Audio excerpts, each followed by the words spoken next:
Welcome to the Education Exchange. I'm your host, Superintendent Jeremy Calles, here at the Tolleson Union High School District. And today we are going to talk about the Civic Action Club over at West Point High School.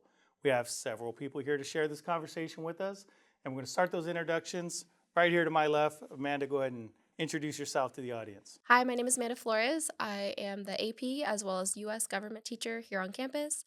I sponsor student government as well. So I'm not directly involved in Civic Action Club, but our clubs work very closely together.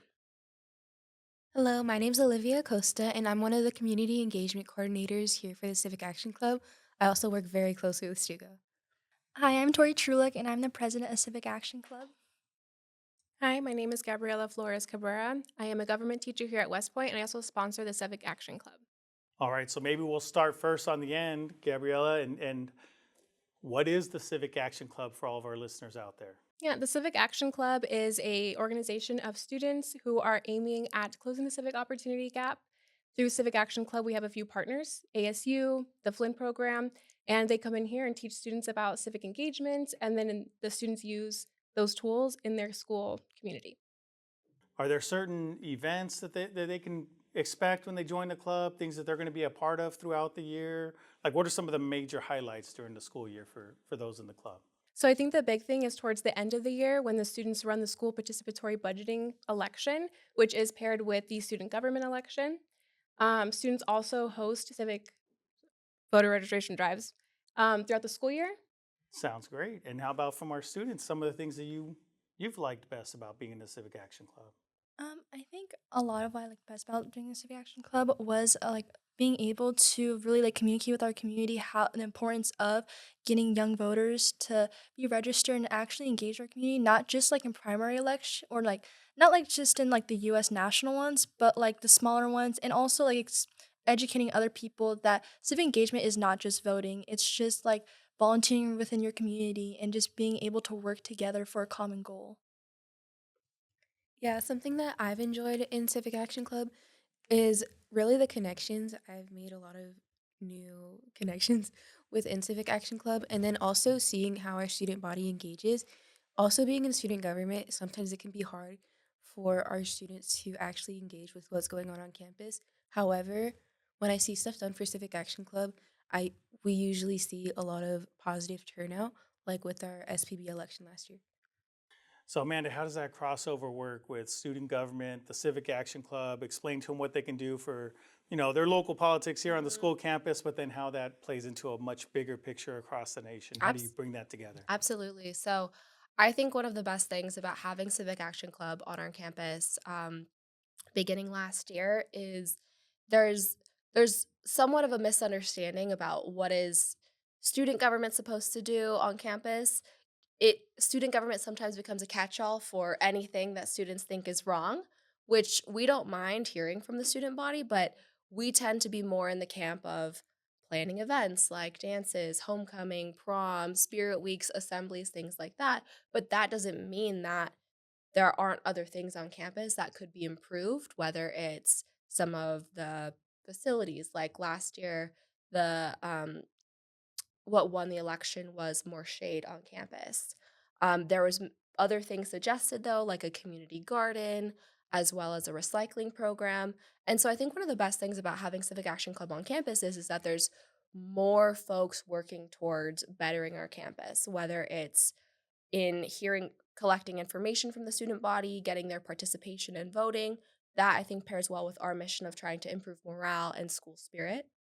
The other thing that I'd love to highlight about the student participatory budgeting elections is that typically we have very low voter turnout in Stugo elections. We're generally, I think in the 2024 election cycle, we had approximately 300 votes total, which at a school at the time we don't, for those elections, seniors don't vote because they'll be leaving the next year. So we should have, but even still, we should have roughly 2,000 votes if we're getting a lot of voter turnout. Last year, though, because of the SBP elections, we had over 1,000 votes, which is a humongous increase in voter turnout, not just for the SBP election, but also for our student body officers.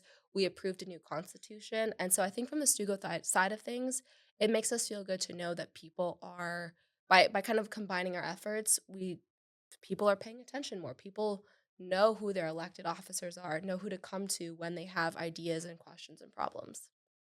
So over 1,000 votes, Mhm. and seniors couldn't vote, and your S- seniors Seniors, were about 800 on your campus last year. So mhm. really, I mean, you're looking at So like it's a 50% voter huge turnout. voter turnout. Now they could vote for the SVP part of the Oh, election, okay. um, but so in the forum we kind of had it set up where everyone would vote for what project they wanted approved, and then they would say there's a question that said, "Are you a senior?" If yes, that was kind of the end of the form, and we would direct them to voter registration. And then if no, they would fill out the rest of the form, voting by grade level for their class officers and then student body as well. Now let's give our listeners a little bit more background on the school participatory budgeting because it is a new concept, not just to West Point, but also to our district. You were the first school to take this on. Last year was your first year. Now you're going into your second vote.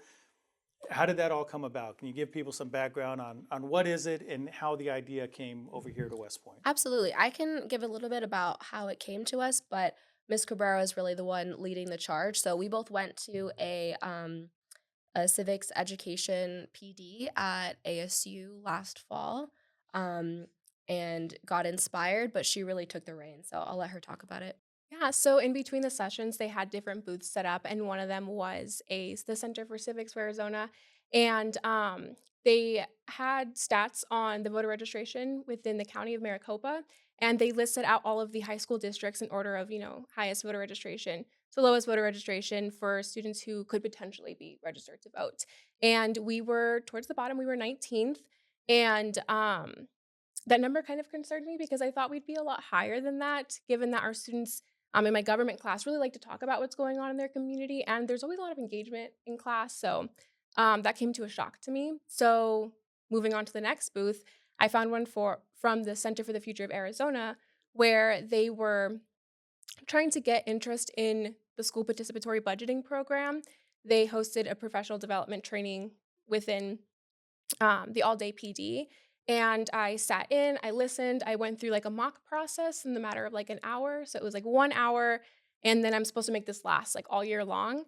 But I got really excited about it. And it's one thing for me to say that when I do like the topic of government and politics, but I saw the importance of the topic and I saw that it had the potential to inspire my students. So I got registered with them.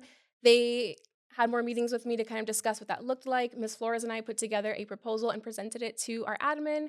And one thing that I really appreciate is that they were on board, they trusted us, and they were really excited to start a program that would support the students on campus. Well, I think it's an excellent program. You know, one of the things when people are voting in elections, they don't always get to see instant results from their vote.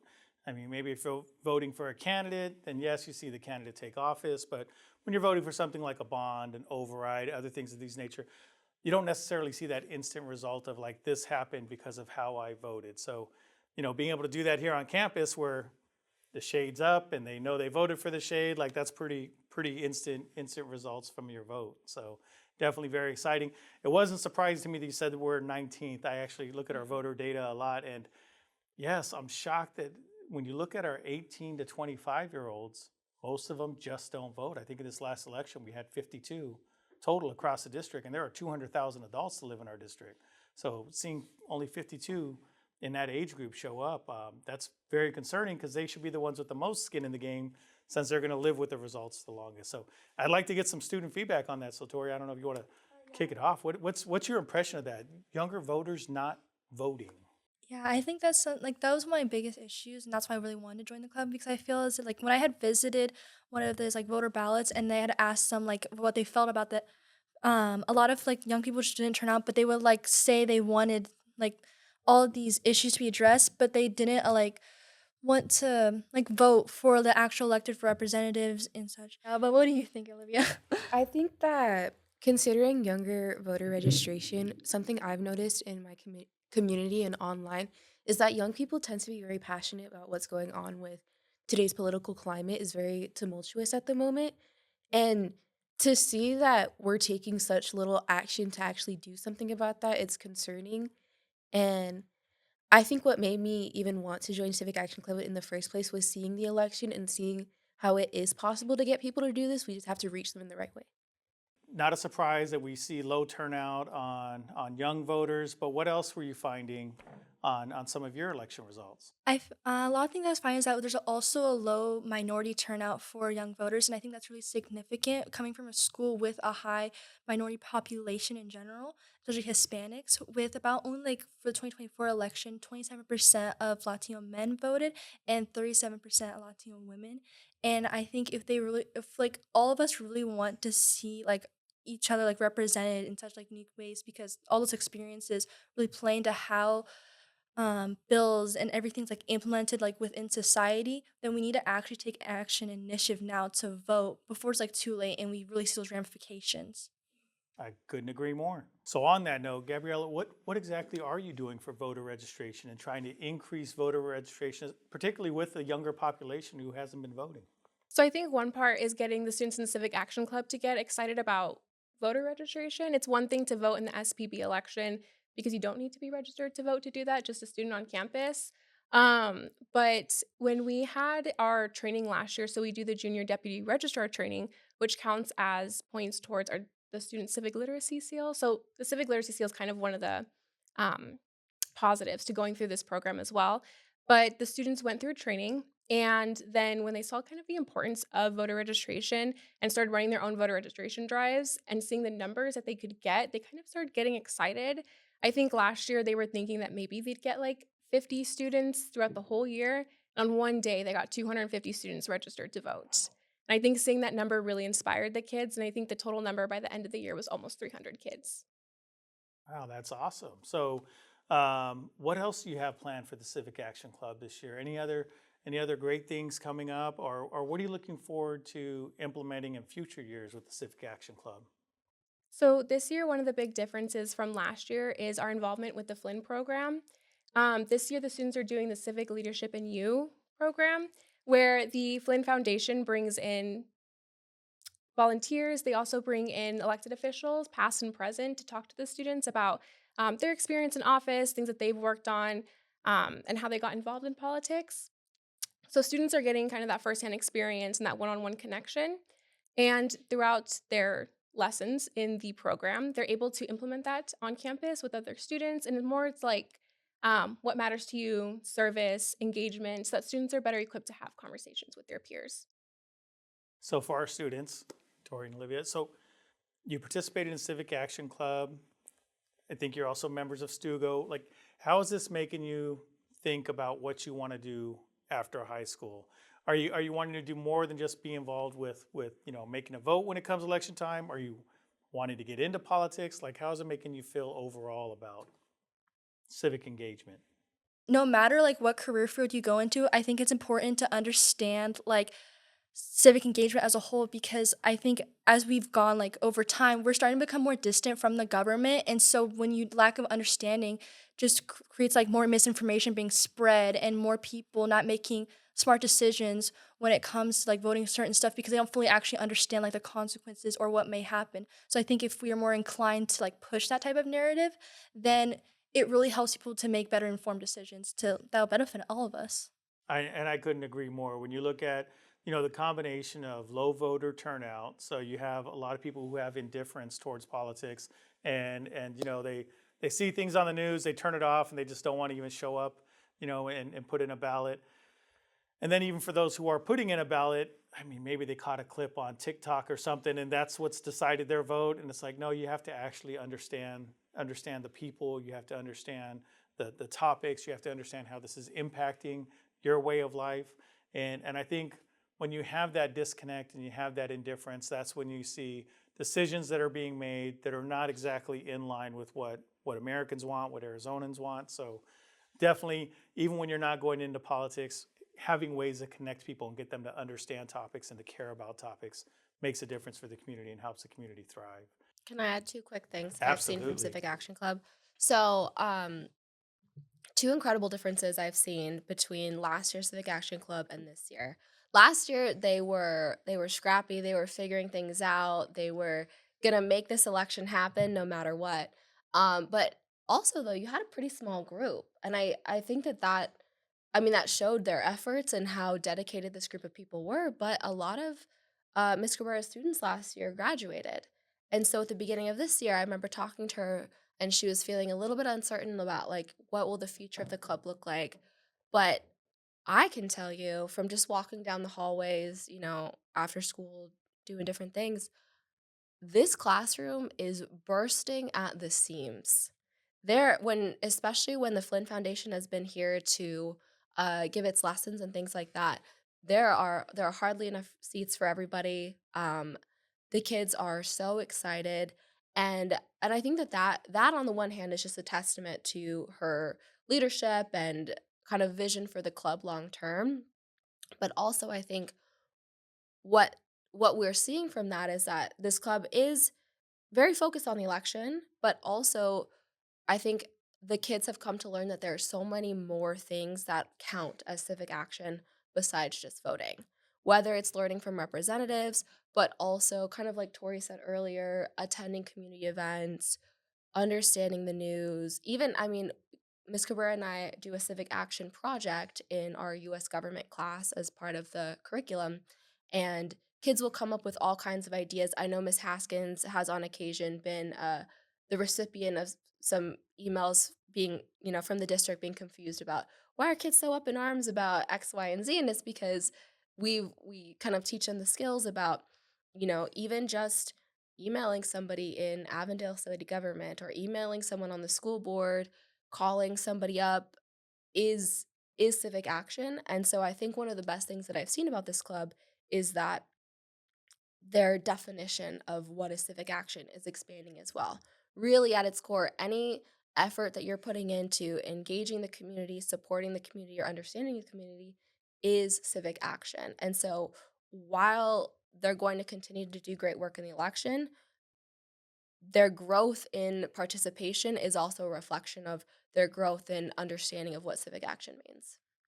Well, I'll completely agree with that because I'll tell you, I rarely get emails directly from students. I mean, there's Isaiah over at Sierra Linda, there's Jaden over at U High. Like, I know the small handful of students who will email me directly on topics. And so, whether it's my position or board members' positions or other elected officials, it's so rare to hear from a student that when you do hear from a student, then yes, then you tend to listen more and want to find out more and be like, well, what's going on over there? Because it seems like there's a student that's concerned about this, and why is the student concerned? And so that usually prompts a lot of us to start asking more questions. And a lot of times we do come back to your Principal Haskins, like, do you know anything about this, Brandy? Yeah. And Um, I think the students have a misconception about both school leadership, but then also the government in general about not feeling that it is accessible or not feeling like they as a regular person can just call somebody up. Sometimes just, when the lesson calls for it, I'll be like, all right guys, who do you want to call today? And they're like, what are you talking about? I was like, okay, should we call someone in the Senate? Should we call Avondale government? And they're kind of jarred by the concept that we could just call somebody up or just send somebody an email. And I mean, one of the best things I will say as a shout out to Avondale City Government, they almost always answer on the first ring. And it's very impressive, and it's a lesson to students as well in that your local government is typically the most responsive government. And I think just for them getting a little bit of practice in actually, like, that's the hardest part about the Civic Action Project is that they have to actually do something. It's not just a presentation. They have to genuinely take an action, but they'll realize how easy it is. And then from there, that kind of opens the door for their understanding of like, oh, maybe I could continue this in the future. And I think that Civic Action Club is opening that door probably wider, giving students more practice, but is in many ways doing the same thing of helping people realize it's really not that hard to take civic action. well, I'm gonna give that shout out to the mayor the next time I see him. I think he's gonna love it. Yeah.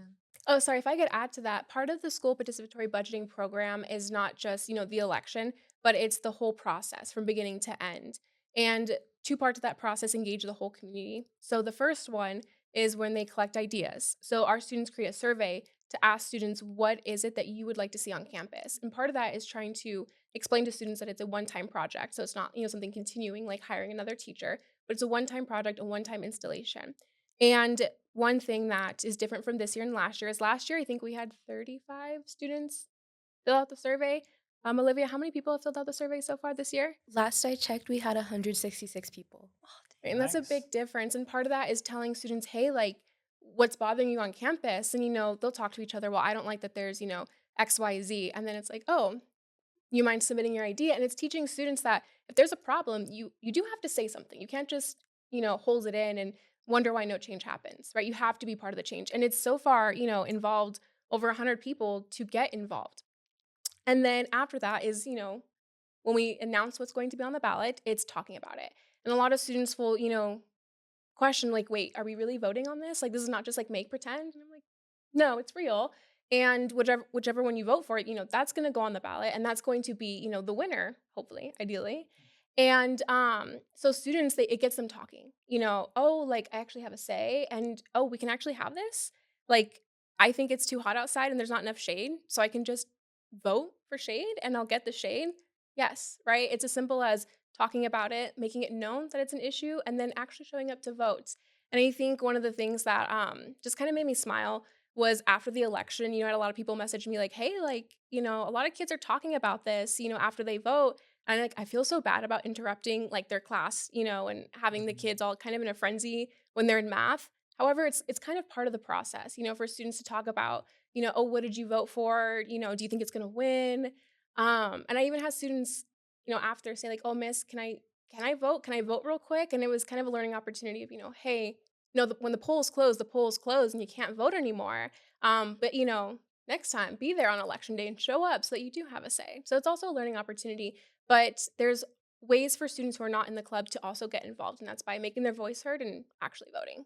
Well, you are all trendsetters because I'm hearing from some of the other schools now who are looking at following the path that you're setting. So not just here at West Point, but then around the district now, we're going to start having more schools that are trying to go down the same path. So keep up the great work. Anything you'd like to leave our listeners with for a final thought? I'll start with Amanda and work my way down. One final thought is that I think one of the best things about the student participatory budgeting election last year was, well, one, it was really cool that we had I forget his name, the ballot guy there. Oh, fill the ballot. Fill the ballot, get it filled, because Fill fill the it in. ballot. Gotta fill it out. Which was very fun. But to that end, I think another great thing about the election was that students get to practice voting. They walked up to a booth, they filled out a ballot, and I think it can help kind of lower the barrier for entry for the next time. Hopefully when they go on to vote as adults, it's not it's not a weird or scary idea to them. They've already had the practice of voting for something, and then best yet getting to see the results of their vote. So hopefully these elections will help them realize that, like all civic action, it's really not not too hard to make your voice heard. Olivia? Something I want to leave off with is that the passion I've seen from not even just our student body, but our whole community after our Civic Action Club has been introduced is just amazing. It's so amazing seeing people being passionate in class after I give them the idea collection survey, just talking to each other. Oh, I want a mural. I want recycling. All of these things that they wouldn't have thought about before if this opportunity hadn't arisen. And I just think that seeing the passion from these opportunities is something that's really beneficial to students. And I hope that not only other schools in our district, but other districts in general are able to implement something like this. I hope my lasting thing is that Civic Action Club really allows students to take initiative and push themselves in a way they never really had before, and to always be aware and just keep, no matter what point you are in life, to just constantly keep learning in those types of ways because how significant it can be. I think when I first considered, implementing school participatory budgeting, I immediately felt overwhelmed, just the thought of it. And I thought it was something that I had to do on my own.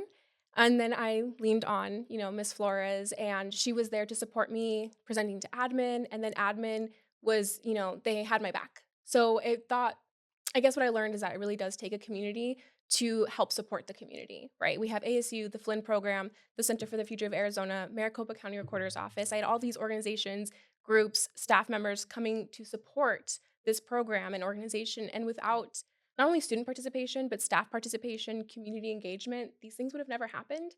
So it's really an effort on all ends to kind of get the positive things coming out of this program. Well, we appreciate all of you for leading this effort here at West Point and for our district. And we appreciate our listeners for tuning in once again to the Education Exchange, where we aim to enlighten our parents and empower our students. We're looking forward to seeing you again next time. Thank you so much for tuning into today's episode of the Education Exchange.